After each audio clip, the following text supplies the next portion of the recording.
What is up, guys? Welcome back to the Rev Report. So I promised you that the next video will be a special one, and this is why. So I've recently acquired this car. It's a BMW M2 Competition. Pretty impulsive decision, which I'll talk to you about more in detail in this video. It's very exciting. Stay tuned.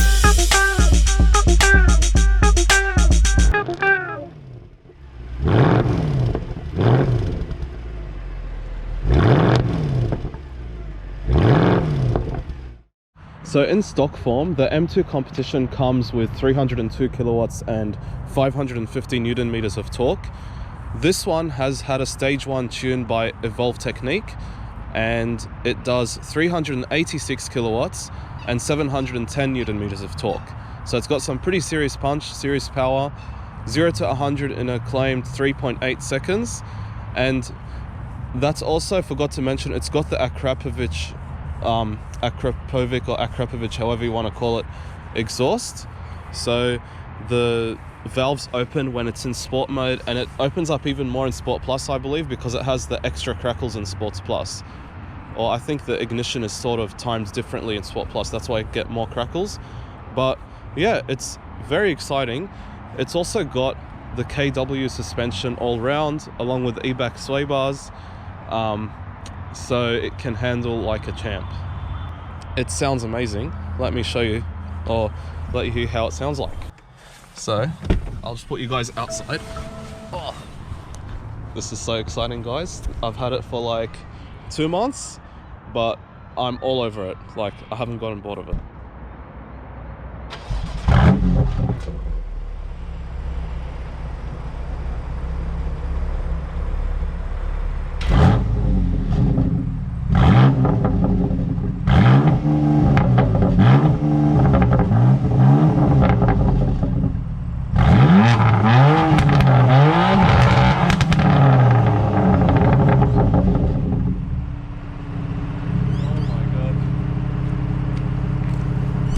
My face doesn't show you how good this sounds. I don't know how to show you how good it sounds, but yeah, I'm sure you heard it, and in person it definitely sounds better. So continuing on to what else this M2 Competition has, as you can see, it's in this black sapphire metallic color. It's also got the upgraded 2NH M Sport brakes over the standard M2 Competition brakes. I believe these are the optional ones, which this has been equipped with. It's 400 millimeters in the front, with 6 pistons, and 380 at the back with 4 piston calipers. What other stuff it has? Well, it's rear wheel drive, obviously. Unfortunately, this is the automatic version. Okay, it's not the manual version, unfortunately. What I really like about the interior is the sort of exposed look carbon fiber, and the only piano black you get is the touchscreen, basically, obviously, and this piano black trim here, right in here, just a small rectangular piece. You also got these lovely seats, which are they have adjustable bolstering, so you can adjust the bolstering through these buttons here.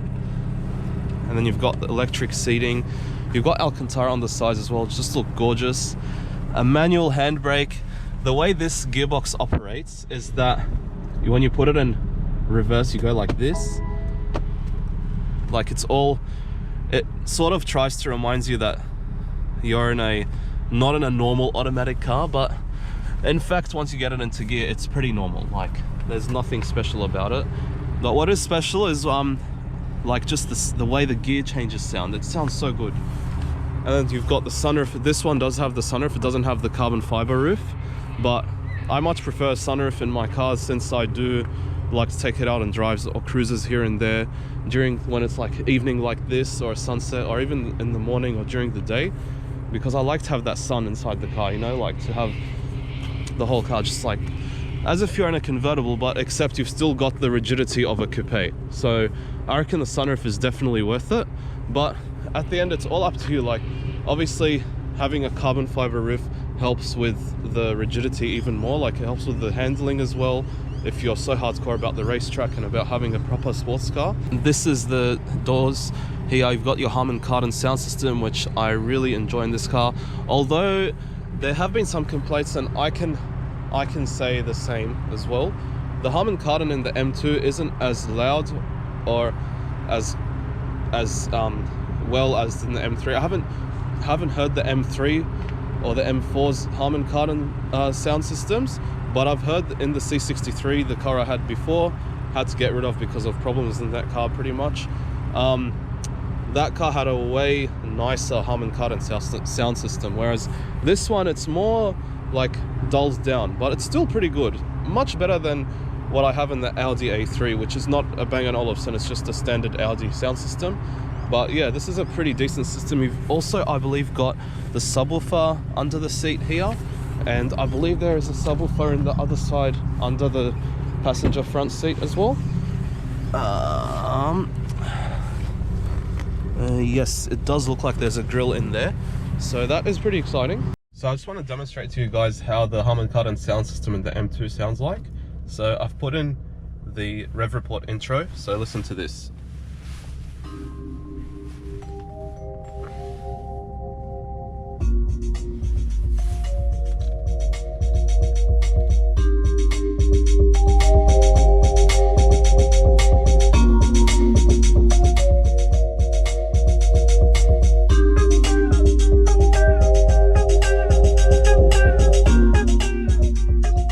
It's pretty good, like I have to say. There's no shake. That shake that you may have heard was from this camera mount. And the bass is pretty good. Clarity, treble is pretty good as well, well balanced. Another thing is the mirrors don't shake, so that's why I was like pointing the camera to the mirror, just to show you. The side mirrors don't shake either when you put it really loud. So it's all about the quality, like it's so good, you know? Anyways, moving on. And the passenger seats also get the same adjustment as the driver. And then you've also got these M2, which I'm sure you've seen online, that they light up when you turn off the car and you're coming out of the car, or when you lock the car. These light up in the seat. And then going to the rear, they're pretty standard at the rear. You've got some Alcantara on the side at the rear seats as well. Very surprisingly, the rear space is really well, and you can fit decent sized adults at the back as well, which is pretty good. Like, it's surprising for such a small car. It's literally smaller than the E46 M3. Can you believe? Wow, like in this day and age, I don't think you would have expected it, but hey, BMW does it. You've got these nice door sills with M2 competition, and the way you jump to the back, there's a lever obviously, and you can adjust the front seat as well to go forward and back, so that it's easier for the passengers at the rear to jump in. So yeah, but it doesn't go back to where it was, unfortunately. You do have to, you have to like press the back seat as well. This car doesn't have, in terms of infotainment, you've got Apple CarPlay, which I had to pay extra for through the BMW Connected portal. It doesn't have Android Auto, and it doesn't have much adjustment, like I have to say, but it does have a nice media collection that you can adjust, so you can download your own music into a hard drive. Anyways, moving on, you've got cruise control, which is, I love that dial there that just adjusts when you set up the cruise as well. It's can't be activated because we're not moving at the moment. You've got the lane keep assist, and also the front pedestrian traffic and front car alert at the bottom here. It comes up with a red line there, red sign of a car in front of you. We shall open the bonnet, because obviously that's what we're all about here, since this is a sports car. It's not like, you know, a luxury car. Don't need to know all the features, like we get it, you know. All right. Oh, obviously this is the M2 competition, so this comes with the S55, not the N55 that the original M2 came with. So this does have the M3 and M4 F80 engine, and so far I've done around 4,000 kilometers on it, and it's gone pretty well in terms of reliability. Not much has gone wrong, if at all. Nothing really has gone wrong at all. It doesn't consume any oil, you know, and it's pretty bulletproof, as other owners of this platform have said. So very, very happy with this. Obviously we've got this carbon fiber strut bar here to support with the handling. But yeah, otherwise this car, you can't really tell it's been modified unless you squint and look that it's been lowered. Yeah, otherwise it's really hard to tell. I do have to say, because of the amount of BMW car memes I've looked at, the chimes inside in front of me do make me skip my heartbeat a bit. So far so good. With these headlights, they are so smart. So when you're driving, they've got auto dynamic high beam. So when you're moving in a dark road and there's a car in front of it but the rest of the road is dark, it will actually automatically adjust the high beam so that it's high beaming around the car in front of you or the cars in front of you, and then the cars in front of you don't get blinded by a high beam. And that also applies to cars opposite your direction. So it's a very smart system. This car also comes with launch control, part of the 7-speed dual clutch MDCT, non-serviceable 7-speed dual clutch gearbox. So it's non-serviceable apparently, but I don't buy it. Like, BMW just full of crap, like, hello. I don't want to replace my gearbox, although I did get a warranty for this. I got a 5-year extended warranty on it, so let's see how that goes. Otherwise, we've also got 19-inch forged wheels, so they're 19-inch on both axles and they're forged, which I love. That just makes the handling much better because it's much lighter, and they look gorgeous. Just look at those wheels. I have to say, I'm really sorry that it's not clean, because yeah, I've just been too busy enjoying the hell out of this car, and this is, I sort of blame this car for not uploading anything. I'm sorry guys, thank you for your support, thank you so much. But yeah, this was an impulsive decision. Like, I'll tell you something, I was at the dealership, I was like to my friend, do you want to go test drive like a BMW, you know? It really reminds me of the AMG. I'm like, wow, just the way it looked, the width, the stance, the sound. Okay, it wasn't exactly the same as the AMG, but in terms of just generically speaking, performance car wise. So like, it had everything a performance car should have, especially a German performance car. So when I jumped in and I drove it, it had the stiffness, it had that gearbox which doesn't shift up when you put it in manual mode. I know it's expected in these cars, but it reminded me so much of it. And then it also had the way it kicks out when you just turn a little bit too quickly around the roundabout or around turning into a street, and then it just slips out, and like, it allows you to have some fun, but in a controlled type of manner. And the acceleration, obviously, it was very accelerating, like a roller coaster. Anyways, enough blabbering. Driving it, okay, it's a very stiff car, as I mentioned earlier, and it's a very fun experience. Like, you just want to push it. It's such a fun car to toss around, and the more you toss it around, the more it pushes you to just, you know, look at that.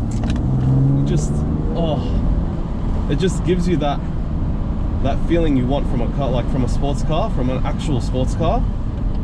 You just like turn quickly and then bang, it just snaps, and then it sort of reminds you that it's a rear driven car. Oh my. We're currently in efficient mode at the lowest gear setting with sport steering mode. So we've got 3 modes for each adjustment that we can do. You guys may know that, or BMW fans may know that BMW cars have a lot of adjustment in their drive settings, especially the M cars. They've got, in the DCT at least, the 3 gear modes. You have the lowest level, which gives you the more comfortable setting, the second level, which is a mixture of comfort and sport, and then the third setting, which is the quickest, snappiest shift setting, which is probably like a Sports Plus type of thing. And then you've got your drive modes, which is efficient, sport, it opens up the exhaust valves, being the Akrapovic exhaust, and then Sport Plus, which opens it up even more, and it has more exhaust bubbles. So I'll just demonstrate here. I've put it in manual mode. It also switches on the auxiliary fan. I'm not sure if you can hear that in the video. Well, you can definitely hear the burbles in Sport Plus much more than Sport. and this is efficient. Can't hear anything. Sport, can hear a little bit, but in Sport Plus is where the magic happens. You can hear it much more in Sport Plus.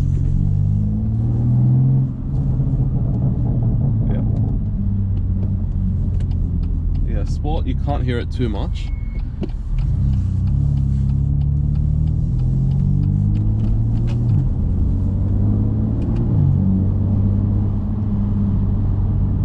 So as you can hear, there's not many verbals in Sport, but in Sport Plus you do hear more verbals. The steering setting at Sport is the nicest balance between a light steering and a focused steering setting. So it's not too heavy and it's not too loose at the same time. We'll put it back into its efficient mode. We don't want to get into trouble because it's very, very easy to get into trouble in this car. We'll put it in Sport Plus, as I prefer that steering mode for Sport Plus. It's just more, like, it's just full on heavy, and it's just more focused that way. So, but yeah, as we're approaching nighttime now, hopefully you can still see the car a little bit. I know it's dark, I'm sorry, I apologize. I was at work.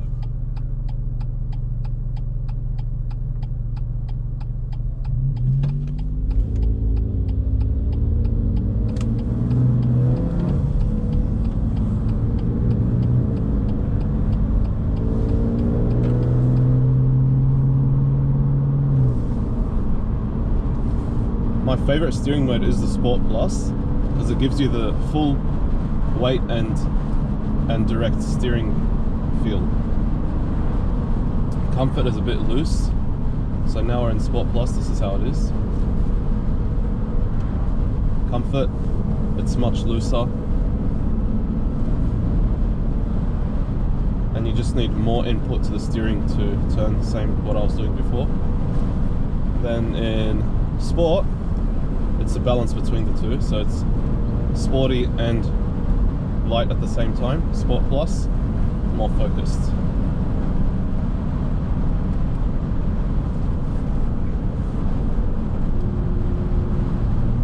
Just chucked it into Sport now for those exhaust ripples for your entertainment.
Driving it normally in these back roads. Like, what more could you want?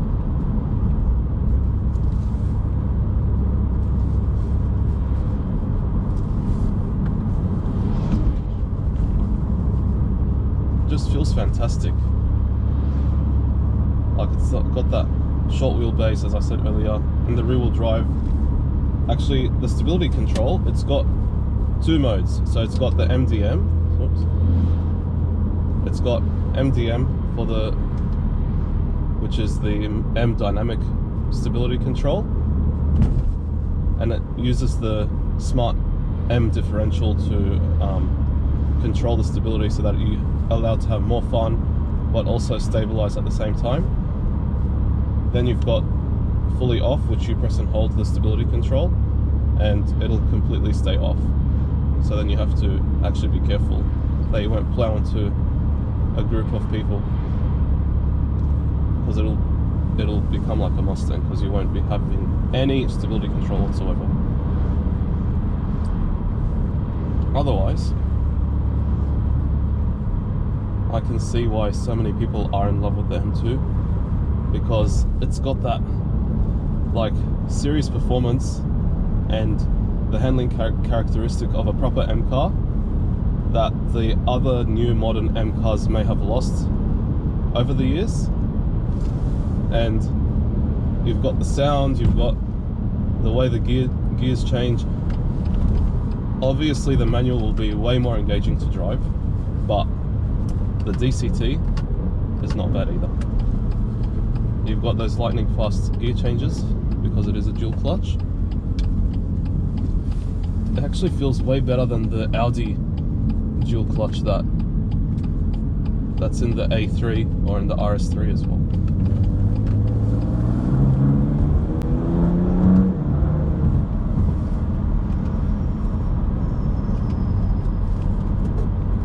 Also, those paddles, they're like plastic from the front, as you can see, but from the back they're fully metal, so like a metal, and they're so nice and cool to touch as well.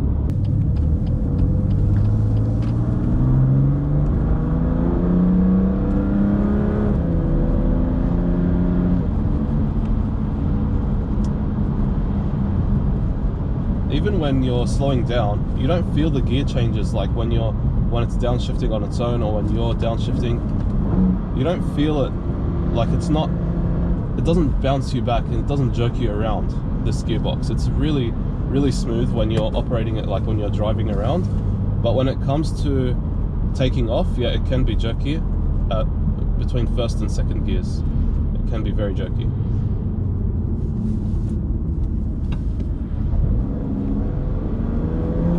So I was slowing down there and I put it into the highest gear setting.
It's got this really subtle turbo whine whenever you're like cruising, like what I'm doing now in the background.